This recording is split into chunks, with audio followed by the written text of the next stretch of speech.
Hello, everyone. It's wonderful to welcome you to our Women in Venture event today.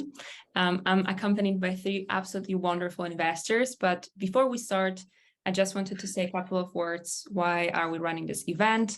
And a few housekeeping items. First of all, it's an event hosted by VC Lab, and we are doing it under the umbrella of Female 50 Initiative, where we try to increase the number of females in the VC industry because we believe that this is the right thing to do and we should have equality in investing.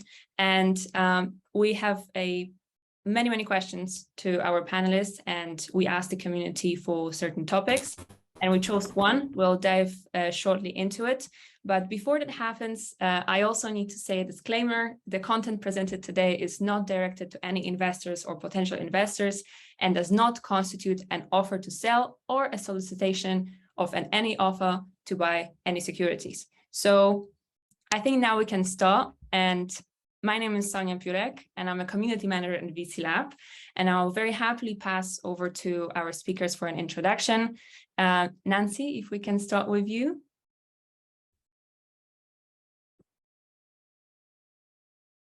I think Nancy froze, which might be the issue of the event. Do we have you, Nancy? Yes, I'm back. Perfect. I disconnected myself. Sorry. Would you mind providing a quick introduction to who you are and what you do?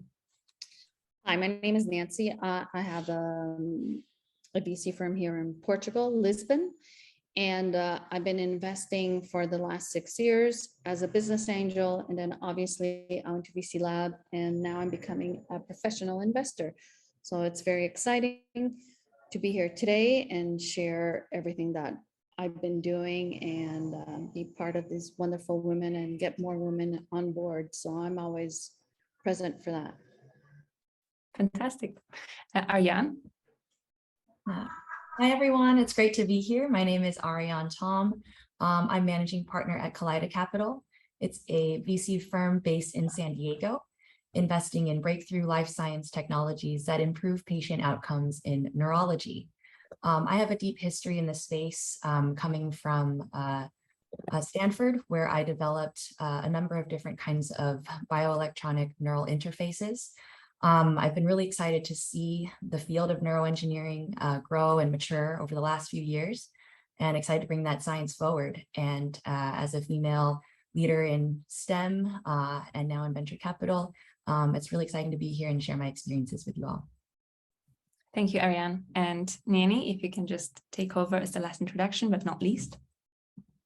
Thank you, Sonia. My name is Nyeji Chilembo. I am a managing partner for WCAP, that is a venture capital firm based in Zambia.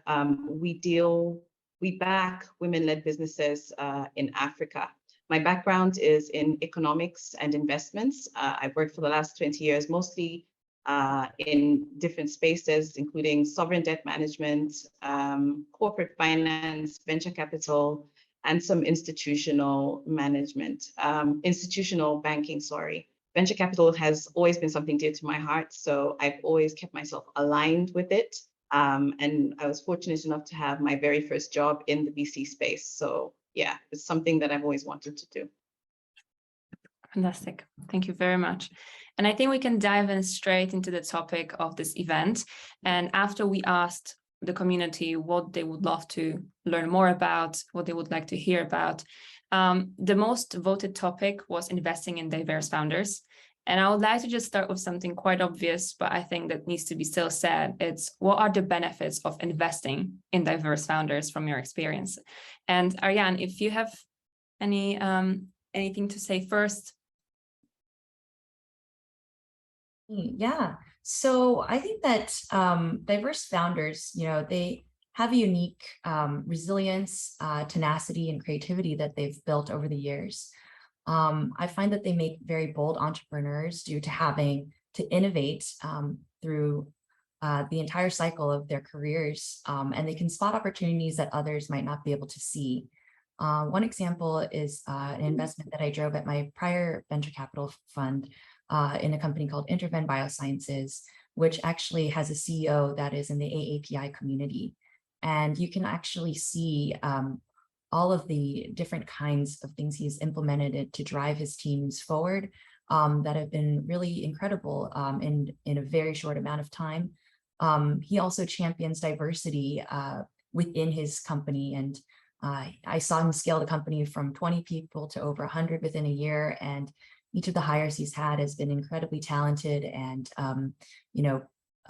paying attention to diversity, whether it be in the LGBTQ community, gender diversity, as well as race and ethnicity diversity. So really proud of that particular founder, and yeah, it's been a great experience, and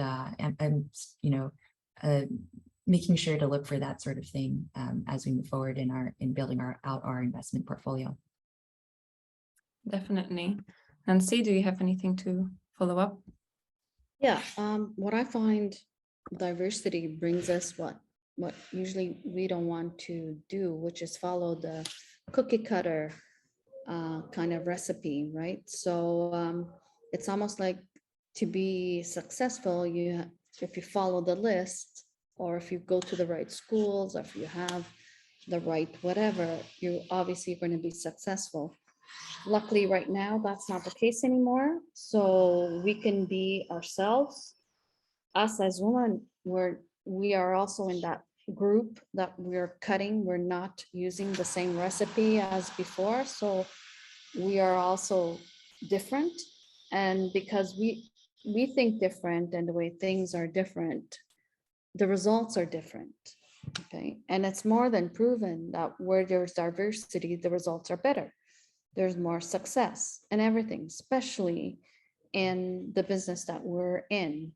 So if we get more diversity, we're definitely going to get different solutions and different results. And I think that's what we want to see. Thank you, Nancy. Can you not agree with this? I agree with it 100%. I mean, there are so many statistics. I'm going to talk about being in the female space because that's what we do at WCAP. I read something recently that said 350 startups were surveyed by BCG and found that women-run businesses deliver higher returns, equating to more than twice as much per dollar invested. So being diverse definitely is something that is important in the world of investments. And also, talking about the whole women in venture or women in business, equity is extremely important. I'm not just talking about how, about women, I'm talking about how good the GP is and what it is that she has to offer. At the end of the day, then there's lots of information out there that also says women are more inclined to be more risk averse than men are. So they're more careful and more meticulous with how they allocate resources, especially in the emerging fund manager space as well. So I think diversity is very important and is a key factor to getting good returns in investments. And we can also touch on topic that diverse founders will attract diverse teams. So considering that they are bringing better returns, diverse teams are bringing better results, we can definitely say that this effect will come from founder then to the team through the entire ladder of the organization. And nevertheless, what do these diverse founders need right now? So Nierzy, if you can think, do you think about someone in your mind and you think, oh my God, this founder needs this particular thing with the current times? I'm sorry, could you just repeat the question? I didn't hear you. Sure. It's what do diverse founders need at the moment? Do you have anyone specific in mind, or do you have Okay. Yes. I think to be a diverse founder, you need to be one that thinks outside the box. And also you need to, especially in the space that we're in, talk to VCs that are inclined to diversity as part of their investment strategy. So when you're creating your teams as an entrepreneur, you need to look at that factor and balance it out because, as we said before, it brings greater returns as far as your team is concerned, just as far as the whole business is concerned as well. And also from an investment perspective, it just makes good business sense. So yeah, definitely something that I think entrepreneurs should adopt from the word go. Yeah, definitely. Nancy? I think sometimes I think it has to go deeper, okay? Because when a founder wants to have success, he doesn't wake up and think, yeah, who am I going to hire today or work with? He thinks, and he doesn't even look at what that person, he looks at the skills of the person, right? First, and what those skills can bring into the company. What I see a lot of times, it's that these skills are sometimes not in diverse. The pool is very small, especially if we think about the STEM. Okay, when you look at people that work in this area and that are part of the STEM, okay, sometimes you don't have a lot of diversity. You don't have a lot of choice. Like, if you want some really good skilled talent, sometimes the choices you have, you can't even go outside. So I think we have to go deeper. And I think VCs and us as emergent managers we are already diverse, we have something to say in this space, because we have to start, educating and training everyone that's going to come in the next few years. Okay, we have to go deeper and to get these people into the ecosystem, because many times I see these amazing founders, they themselves went through very different path, but then when they have to choose their team, the pool of people they have to choose from, it's always the same type of people. Okay, so I think we have to do a much better job with a lot of training here to get more people into the ecosystem that want to do well, okay, and that want to have success. So we have to stop wanting, the backgrounds. I hear it all the time. I hate saying it now that I have an MBA. Okay, I try not to say that, because the first thing I hear when I go somewhere, I was in an event today, is I worked at McKinsey. Okay, the moment you say that, you're throwing off all the diversity. The moment that you say something that you are part of a specific group, you are automatically putting everyone else in they're not in your space. Okay, they're not in your group. And we have to stop doing that. We have to stop talking about these big names that we think that's what gives us an entrance to whatever it is. Okay. And that comes with education. Okay, the way we phrase ourselves, the way we want to do things, because the moment someone else that's listening to us, or listening to even a job listening, if they think they don't have the skills for it, obviously they're not going to apply. Okay, they don't even think about it, and we have to be more open.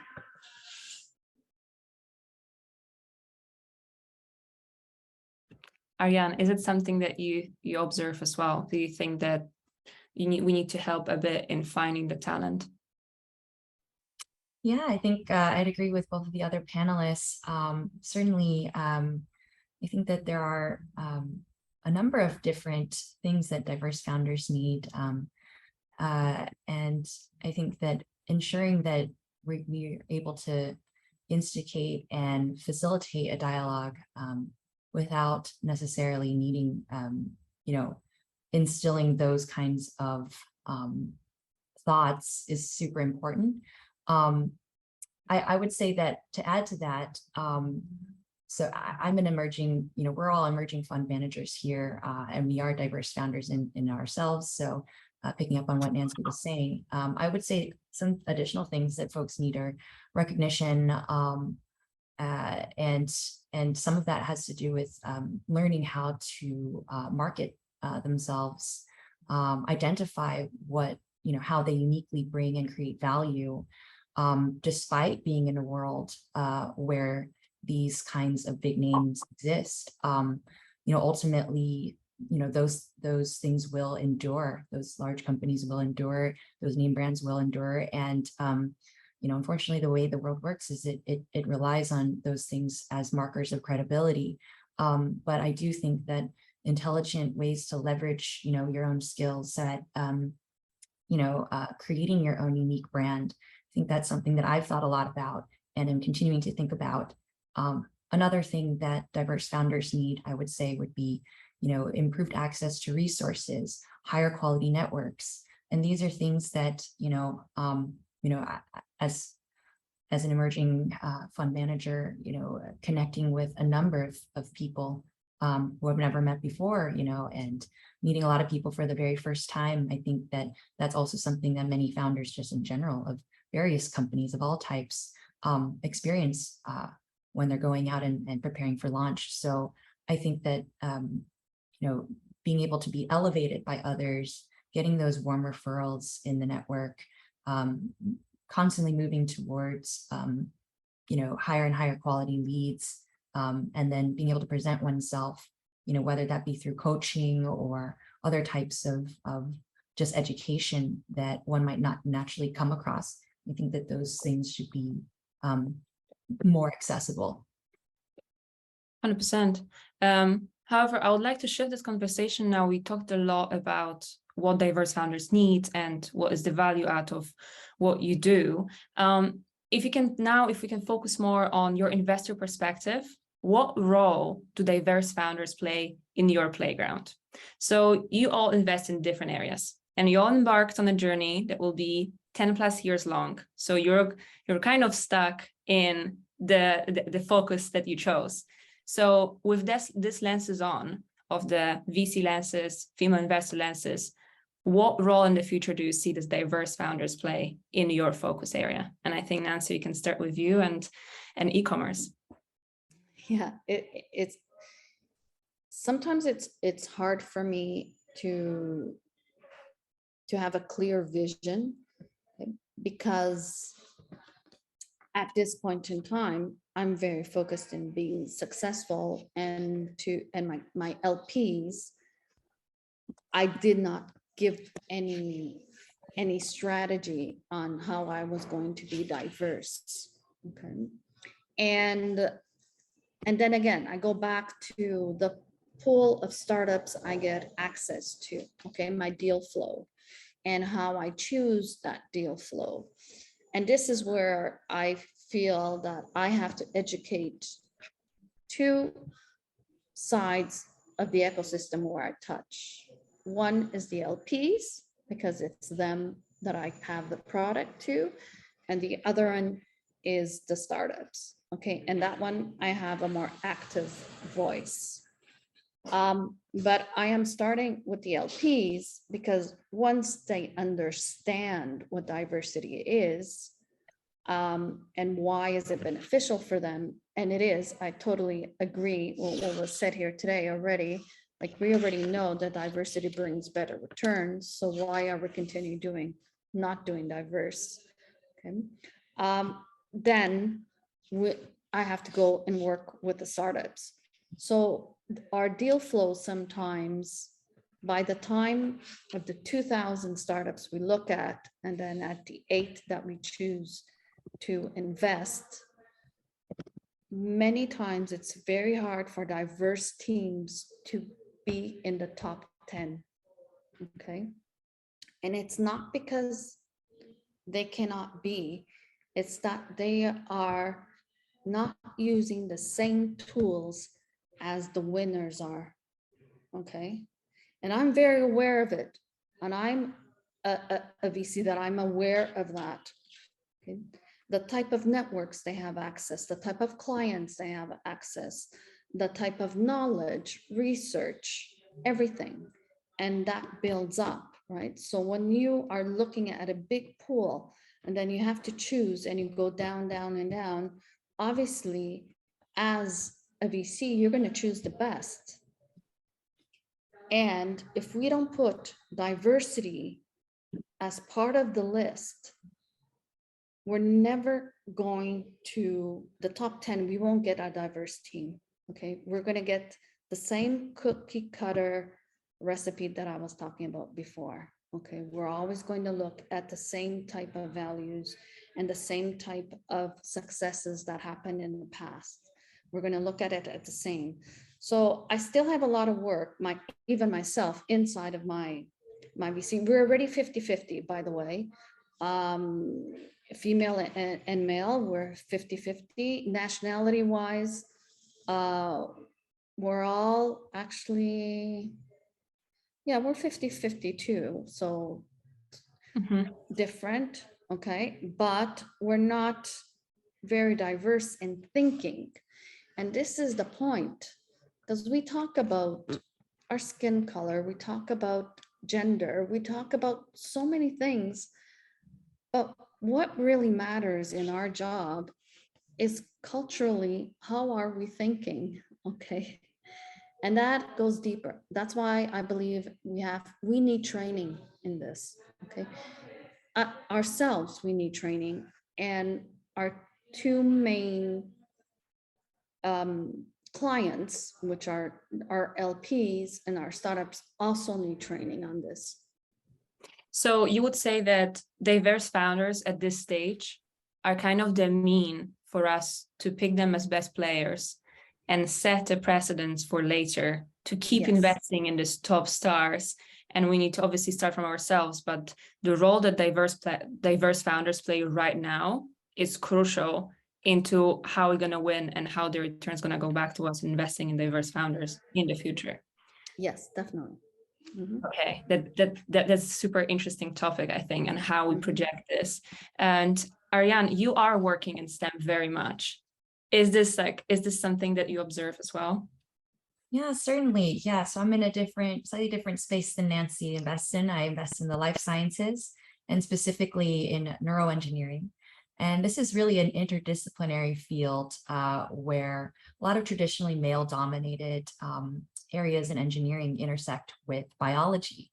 And so there's few women in that field, and there's even fewer female founders. And typically, you know, what we see is a lot of these co-founders are coming out of the lab. They're either graduate students, postdocs, even some faculty, and usually they are, you know, folks with PhDs. And so if you think about just that kind of statistic there, already kind of it's a smaller and smaller funnel. I think that there's definitely room to improve there. And I do think that there are more and more women in this space coming out that we've seen in our pipeline so far. So I'm encouraged by that, but also just being someone who also has gone through that and experienced that, I think it's a culturally healthy environment to be in academia, and more people are becoming very entrepreneurial and wanting to apply themselves to learning about that. So I do hope that, you know, projection in that future area, we do see more diverse sets of co-founders and female founders at that. For sure. And Nieji, how is it for you? What the role for diverse founders are you observing in your field? So I'm going to talk about it from a capital allocator's perspective. And I deal again in the gender equality space. It's our responsibility to have a change in mindset, to be more accommodating when it comes to others, to entrepreneurs that are more diverse. In our field, in my line, there's something that's called an unconscious bias that most financial institutions and asset allocators, capital allocators tend to have. What does this mean? It means that there is a basic assumption that's been formed about the female founder or the female fund manager about the fact that she's not able to give 100% of her capability towards the business. And because she's a woman, she's married maybe, and she has a family life outside of the business. But I think this is unfair because men get married too, they have families too, so it's wrong. It should be based on the capability of the diverse individual, whether it's a female person, whether it's another type of diverse aspect that you're looking at. So I think the role that we should play is to change the mindset. The entrepreneurs need to change their mindset with respect to that, and speak to asset allocators that are more open to it as well. So a more open and more changed mindset, I think, is what is required. And that's the role that we as asset allocators should play, as capital allocators should play. I see. Yeah, I think we all very much agree on this. It's a very much universal truth at this stage. However, you're all emerging managers, and fundraising is challenging. How does conversations affect your connections with LPs? So I'm pretty sure that people in the chat just want to know: is it an advantage that you can use right now in 2022 that you are investing in diverse founders and you have all the data to back it up? How do LPs react to it? And I think we can start with Ariane. Okay, cool. Thanks. Let's see. So I think there are a number of new resources being offered to fund managers with diverse or minority backgrounds. I've encountered a few fund of funds who have a specific thesis in that area. And so just, being able to connect with them and understand what they're looking for, what their process is like, that pretty much follows like a standard methodology for most investors. It's just that, that element is a specific portion of their component of their thesis. We, as a very technology driven, focused fund, we don't have a thesis that's directly tied to diversity being an investment criteria, but we do take strong note and measure that. And so we're starting to track that, of the companies that we're seeing, let's evaluate how that's looking. And over time, I imagine that would become like a very interesting mini data set to inform and encourage other LPs who might not already have that as part of their thesis to understand, the importance of that. And so I think collecting data is a first step. I think that, one can intentionally develop a culture that's, that is looking into that and can be demonstrated in the folks that I personally would be bringing on as talent. And as someone who is, in a leadership role now, I'm actually finding it very, I'm delighted by the fact that I get cold outreach, cold inbound from folks who, look like me. And I think that's really, really encouraging, that people feel that they're able to connect with me, even if they might not know me, directly. And, they ask for opportunities. And I enjoy seeing that and engaging with people who are, hungry and excited about, finding synergies with which we could be able to work together on.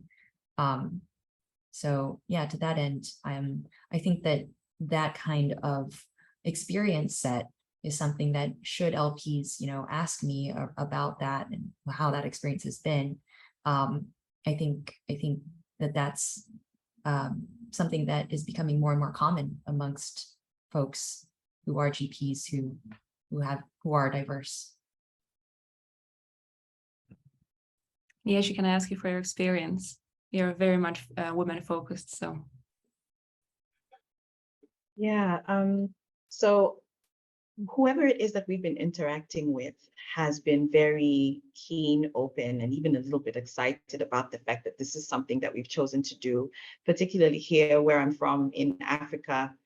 We started doing what we were doing because there's a huge financing gap when it comes to women-led businesses. So they're looking at it from the perspective of how can we put resources into the hands of women-led businesses? The best way is to approach the fund managers. Let's get more female fund managers into this particular space because they're more, they understand what women go through, they understand what challenges they face. So the LPs are very keen right now and do definitely make it a requirement to be more equal when it comes to gender, but they also look at the composition of your team and even the composition of the portfolio companies that you select, like how diverse are you? How diverse is your team? And is there diversity included in the construction of the portfolio that you're putting together of investee companies? So I know in the DFI space, I know we're emerging managers and we don't tend to look at those LPs, but there is a genuine shift right now towards putting more money into the hands of female-focused fund managers or male fund. It doesn't matter, male, female, as long as your investment strategy or thesis is to be aligned with putting more money, investment funds into the hands of women in business, then it's definitely an appealing feature that it now seems all other financial institutions, at least those that are focused on emerging markets, they tend to be more inclined to the whole issue of diversity and gender equality. We're finding this with funds of funds, especially, and the DFIs, as I said before. That is very heartwarming to hear. It's basically saying there's a gap in women-led businesses, so there's an opportunity that we need to use. Is it correct? Nancy, you did touch base on how you are approaching your LPs and education, but yeah. go on. Well, what I find interesting, the positive side of this, everyone obviously wants to invest in diversity.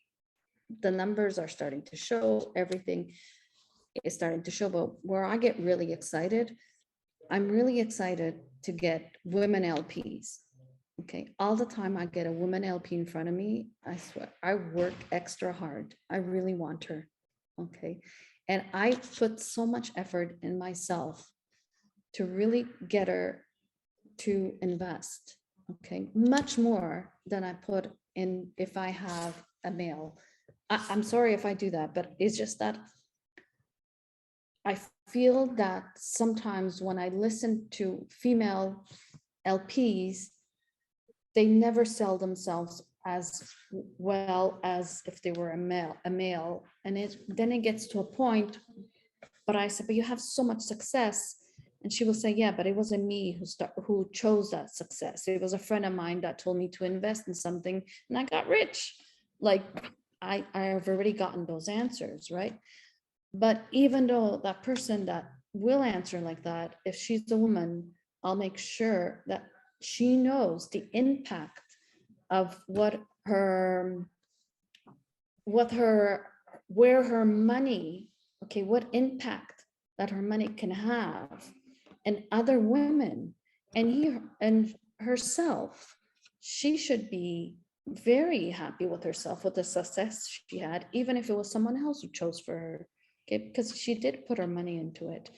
So in that respect, it's really, if I have a woman in front of me, LP, yes, I do work harder. I do make sure that she is more involved and she gets more information than the male LP. And I make sure that I invite her to some events much faster than I would invite a male. So I make sure that she's in the ecosystem much faster than a male. And I just do that because it's by doing and seeing that a decision, you make a better decision when you have more data and when you have more access to information. So I try to do it that way. So if you ask me, do I ask my LP males to go out for dinner? I don't, okay? So, but I'll much faster do it with a female LP. Mm-hmm. Nieji, can I just ask you, do you find many women LPs with your fund? Lately, yes. I have made a very conscious, I don't know why, but I've made a very conscious decision to look for female LPs because I feel they understand the journey a lot better than our male counterparts do, but it's not been something that's fixed. I've been very fortunate in the last, couple of weeks to have met some very interesting women, especially here on the continent in the ecosystem, and also in the institutions.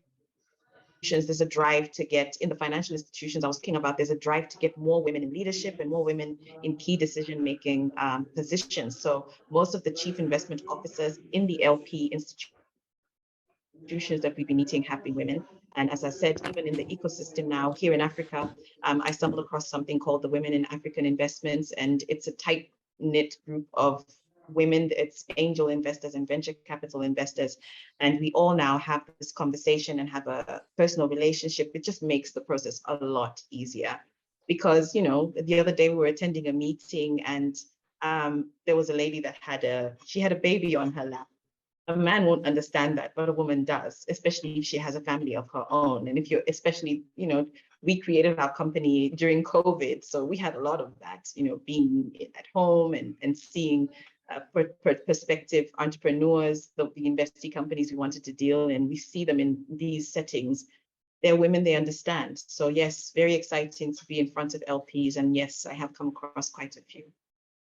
It's wonderful to hear. Ariane, how does it look in the US and STEM area?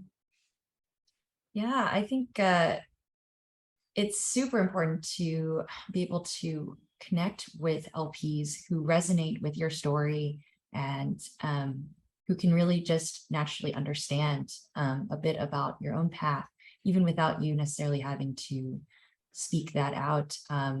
And I find that there's just a natural connection and relationship building there that, you know, I think makes conversations a little bit more easy to flow sometimes, especially in a world where your business connections are super important to develop and develop quickly.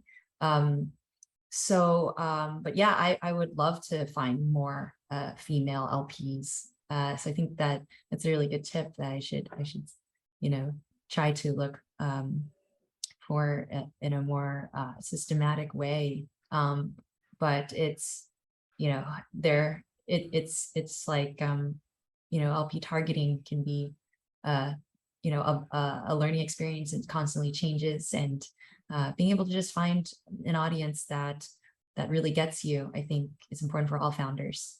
Yeah. As we say many times in VC Lab, it's all about finding the perfect LP, perfect GP, and the perfect thesis. And if all these things align, this is exactly, especially how your fund one just sets off, and there's a massive success. And there we have a question on our agenda about it. We also have a question about it from the chat. So I would love to hear and share with our audience your experiences with launching your firm. What are the steps? How to make that steps to become a VC from your experience? And Nancy, if you would like to share something and along those lines. Sure. Do the work. That's what I always say, you know.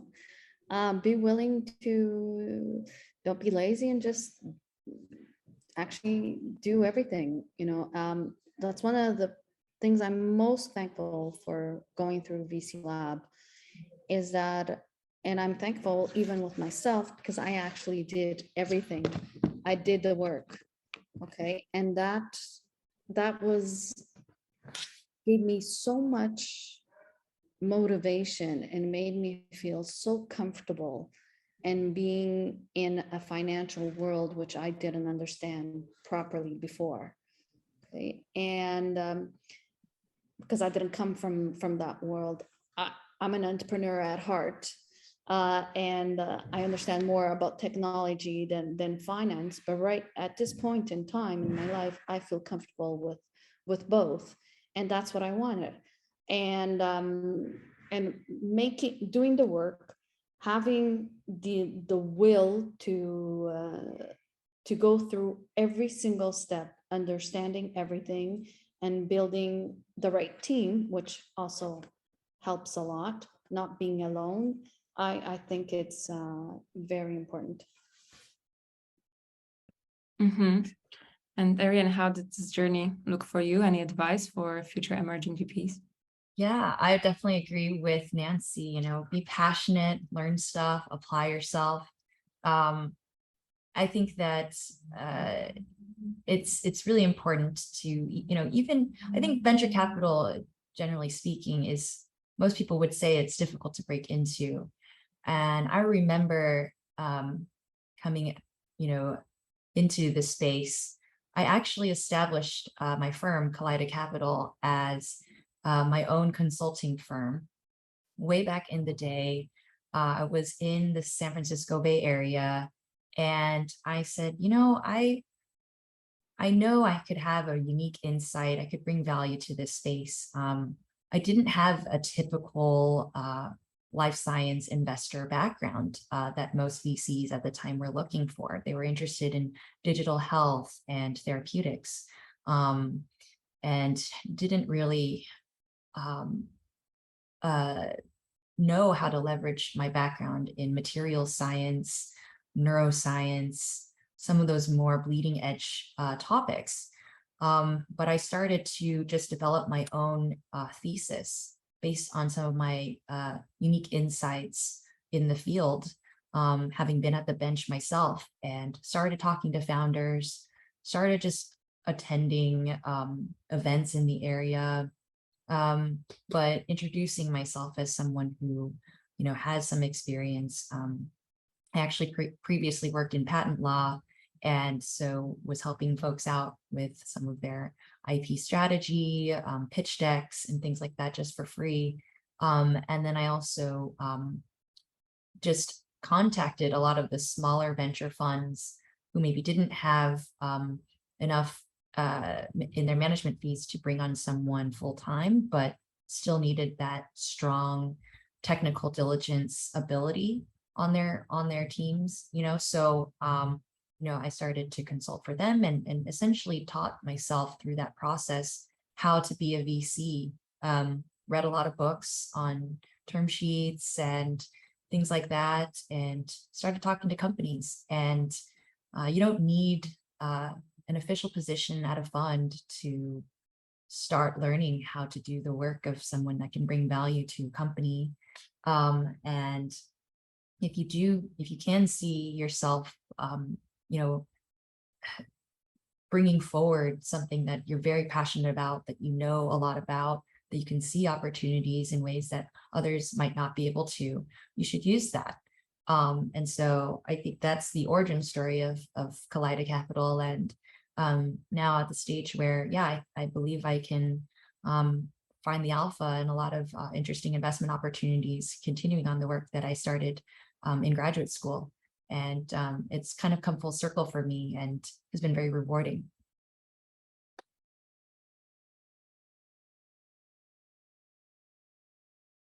Thank you, Right. Ariane, so much. Oh, sorry, Sonia. The journey was very difficult for me because I come from Zambia. Venture capital is not a very common career path or profession that exists. I was lucky that my very first job was in this particular area, but I knew very on, a little bit very early in my career that I was going to circle back to it. And my goal was always to create a venture capital firm or something within the private equity space. So in all the jobs that I had, I made sure that I was aligned to doing some kind of transaction advisory, some kind of advisory, business advisory services that was going to be very crucial to the value add perspective of the venture capital firm that I was going to create. So in this market, how we started is we started just doing advisory services, but the goal was not just to do advisory, it was to build a pipeline of companies that we were going to invest in. So we indirectly, inadvertently created an investment ready program, or like an advisory program that was essentially just created to filter out companies that we were going to invest in the long run. And then 2 years later, somehow, some way, we stumbled across VC Lab, and my goodness, it has been the most grueling journey I have been on in a very long time. But the information, the guidance that we've received from the team has been absolutely fabulous. And also, I think one of the most important things is that VC Lab has taught us the best practices that most VC firms are adopting across the sector. And one thing I also do appreciate is the Mansarius oath that VC Lab has, because right from the outset, they create a mindset and a culture of the investment community that they're creating that I think is very important. VC was very opaque in the past, and it was only a specific group of people that used to do this particular line of work. So we're very fortunate to have come across it and to be a part of it and be able to do it like other people can. So unconventional, but that's the way that we did it for my partners and I. Thank you, Niji. It's obviously our pleasure. Like we cannot be happier to give you the space, give you some kind of space to talk about it publicly, about your experiences, but we also very value your opinion. And I just want to reassure everyone, this is not a marketing campaign. No one here was asked to give us their positive feedback. Just very happy to hear it and thankful. However, I just wanted now we have not a full 10 minutes left, and we have a very interesting questions. And there's one that I would love to hear your opinion about. Cecile asks, do you feel female founders are more inclined to get investments from your fund rather than male-founded funds? If so, how does it show transpire? So basically, do you think you have any advantage by being a female-led fund in getting the top talent from female startups? And any of you can just raise your hand to answer. Nancy. I say so. Yeah, we do have an advantage. We're female, right? So I find it much more. It's easier for me to even talk to founders. Let's say I want to invest in a startup that has a female founder.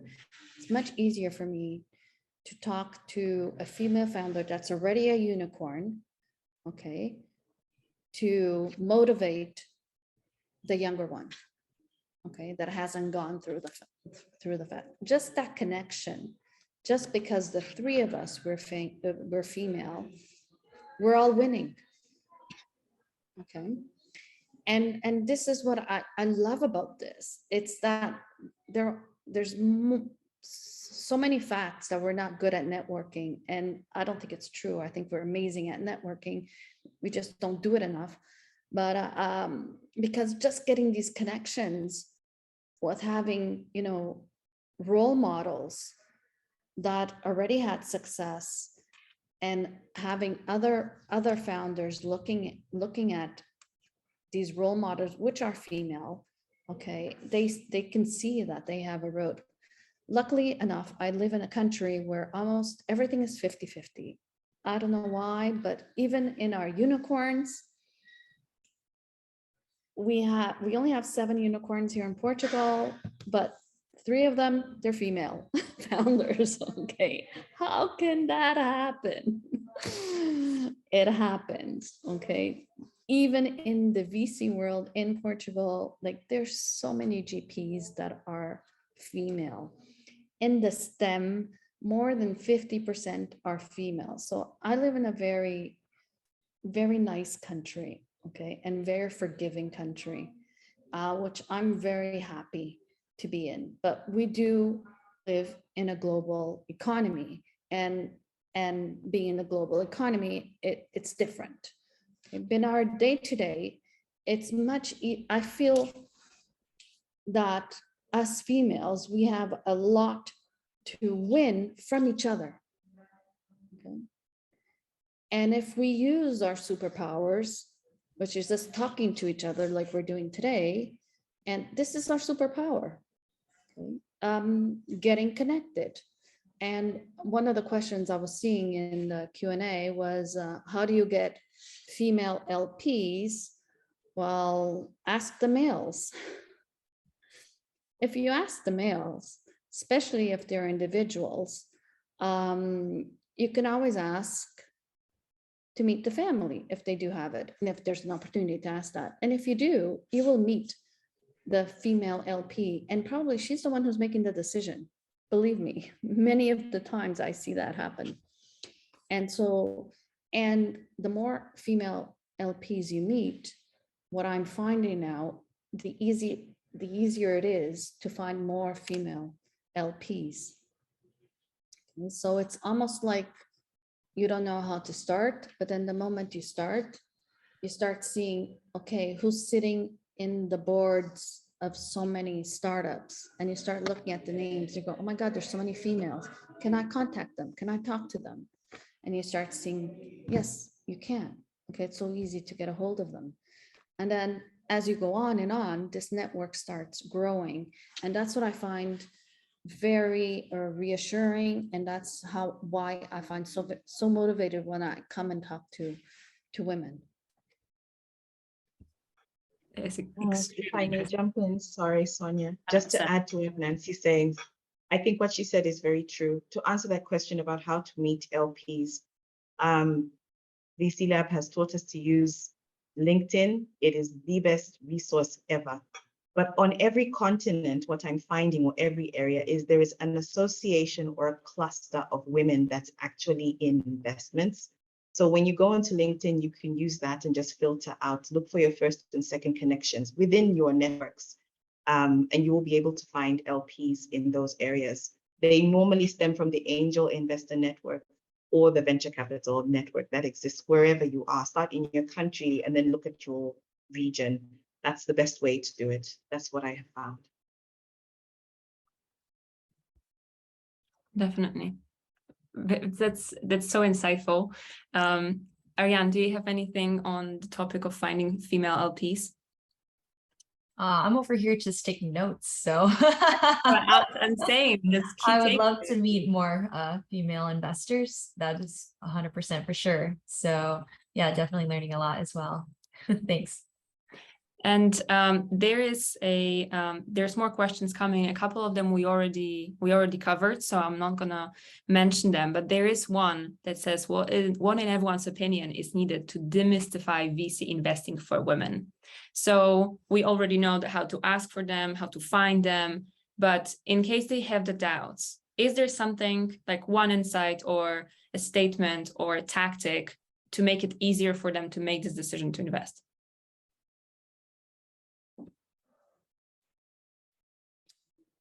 Nancy? I can go, sorry. Fantastic. You want- Please do. Okay. It's just showing them the benefits of it. Okay. We have data now, enough data to show that that it's always, the result is always better. Okay.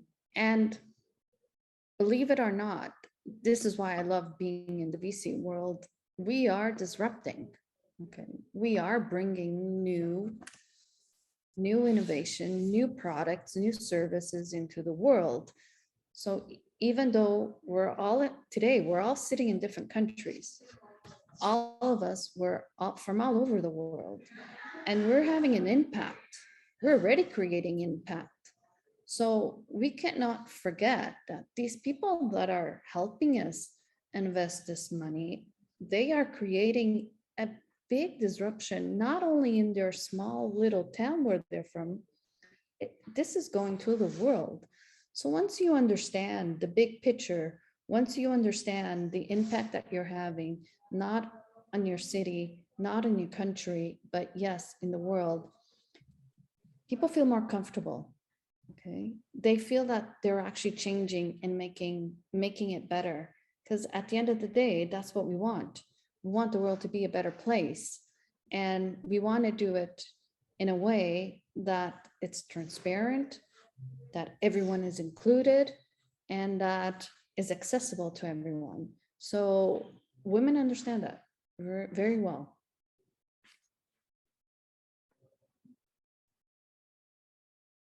Nieji or Ariane, if you'd like to touch base on it, maybe.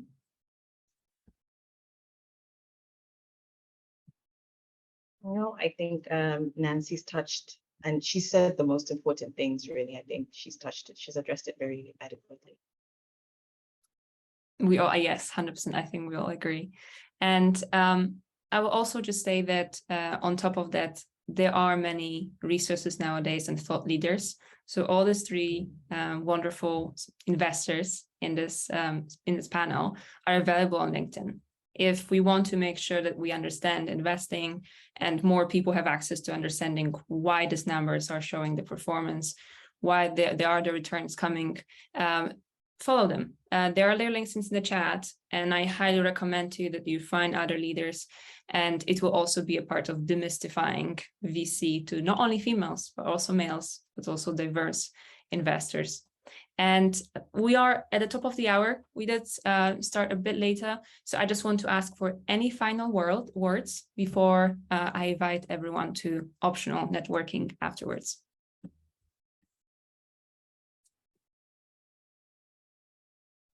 I have something that I would like to add.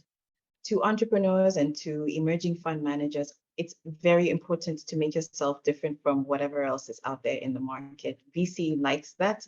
If you're from emerging markets, it goes very well if you tag your uniqueness to impact. So in the space, in the US, it's mostly tech. So you could add tech, AI, deep tech, and combine it with innovation. Continents like Africa, after COVID, have just adopted and adapted to technology. So look at it from an impact perspective. And when you do that, you automatically open up to a totally different set of LPs that are impact and return oriented. So yeah, that's the advice that I would give emerging managers and founders that are coming up and looking for funding. Ariane, please go. Great. Yeah. Thanks everyone for attending. It was wonderful to meet you all. I would just say, yeah, celebrate the little wins every step of the way and have courage. Starting up your own thing, whether it's a fund, whether it's a company, it's a bold move. But it's very rewarding. But you know, it's not without its risks. So you should be proud of yourself.